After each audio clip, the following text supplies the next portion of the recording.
Mziki ni mzuri wanaofanya Nicki Mbishi. Kwa ujumla tamaduni music nzima, mziki wao wanaofanya mziki ni mzuri.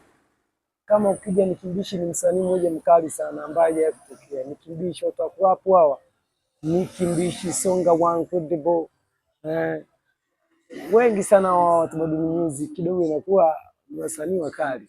Hata ma remix yao ukisikia wanapiga ma remix ni makali. Shida inakuja kwamba tatizo ni pale wanakuwa kama beat zao ni za kubaya sana, za watu fulani. Muziki sio ni watu fulani, muziki ni watu tofauti tofauti ambao wanausikiliza muziki.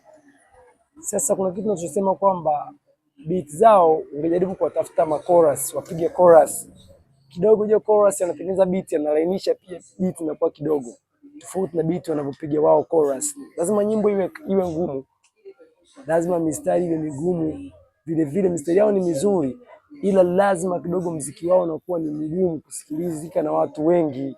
Madada hawezi kusikiliza mziki kubaa nyingi, hamna hata vinanda kidogo. Duke mimi ningesema angejaribu kurekebisha vitu fulani hivi, vinanda, mziki kidogo uwe ni wa kukimbia, yani sio kukimbiza sana, kidogo ingekuwa fresh, kwa sababu wale wenyewe wanakimbiza kwa kuchana.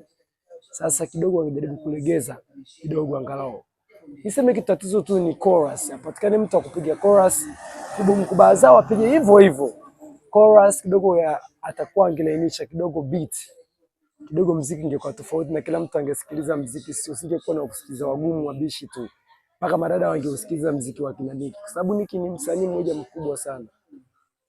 Yaani wasanii wakubwa sana. Na Songa hawa kina One Credible. Beat kidogo Songa kina Chidi Benz, mistari ya beat zao wanazotengeneza kidogo ni tofauti na za kina Nicki Mbishi.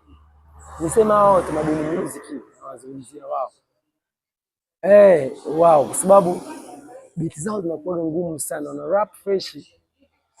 Nicki ni mtu ambaye ukimweka na msanii yote hapa kidogo hadi kujifua ufanye kazi. Wasanii wana rap wanafanya muziki mkali.